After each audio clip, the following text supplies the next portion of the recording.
In this video, we run the for loop in Dr. MIPS simulator. MIPS processor is used for computer architecture in teaching purposes. This architecture has several versions. Widely used versions are unicycle and pipeline versions. Dr. MIPS let the user create or load existing assembly program and then simulate its execution on the 32-bit MIPS CPU while visualizing what happens inside the processor. The simulation is executed step by step or full program at once. We perform work on unicycle. To select the unicycle option, we will go into the CPU option. Then in CPU option, we load the unicycle.cpu.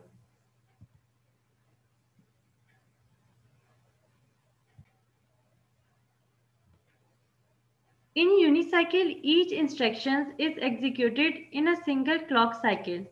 So basically, what is mean by that? The clock frequency is fixed. The clock frequency must be no shorter than the time of the longest instruction, which is usually load instruction.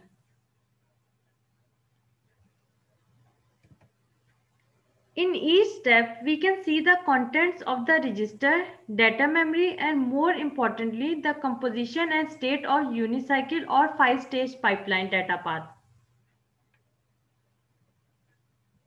LI load the immediate value into the register. In this scenario, we will load 0 value in V0 register and 60 value in V1 register. Start of the for loop. At the start of the for loop, we will first load the BEQ, which is stand for branch on equal. It tests if register are equal or not. So we will check the value V0 register and V1 register is equal or not. If it is equal, it ends the loop. Otherwise, it moves to the next instruction. The next instruction is add I. Add I is a add immediate value. Immediate means a constant number. We incremented the register. So we incremented the register V0 60 times.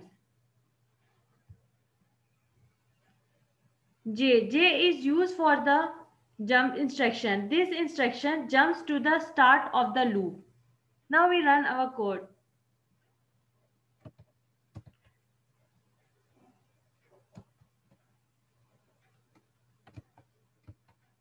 It loads the 0 value in V0 register and 60 value in V1 register.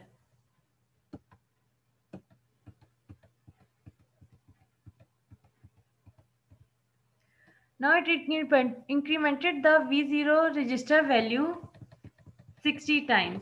When it reached to the 60, the BEQ ends the loop and it moves out of the loop. Data path. The data path is probably the most important part of simulator. It is implemented in the data path channel class, which handles all the graphical display. Instruction memory contains the program being executed. Control unit controls the execution of instructions. The input, which is the opcode of the instruction, is decoded to generate the correct control signal. These signals are used to control the other components of the data path.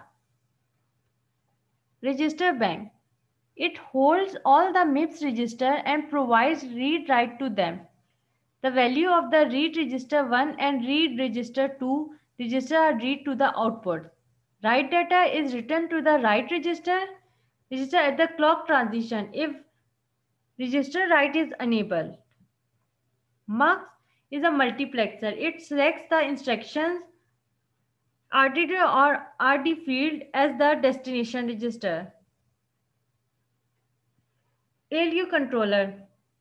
It uses the value of its own two inputs to determine the operation of the ALU. ALU stands for arithmetic and logic unit. It performs the arithmetic operation. The two outputs are the result of the operation and whether the result is zero. Data memory. RAM memory with several positions to store data temporarily. If memory is active, the specified memory position is read from. If memwrite is active, write data is returned to the memory positions at the clock transition. Now we move to the next code.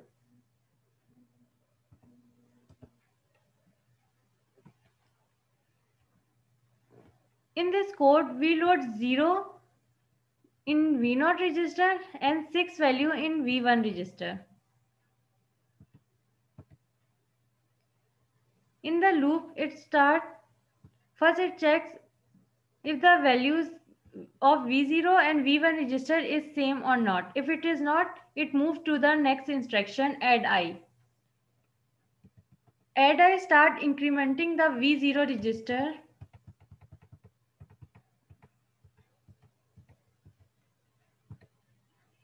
When it reaches the 6th value, the value of V0 and V1 register is same. Then it ends the loop and it moves out of the loop.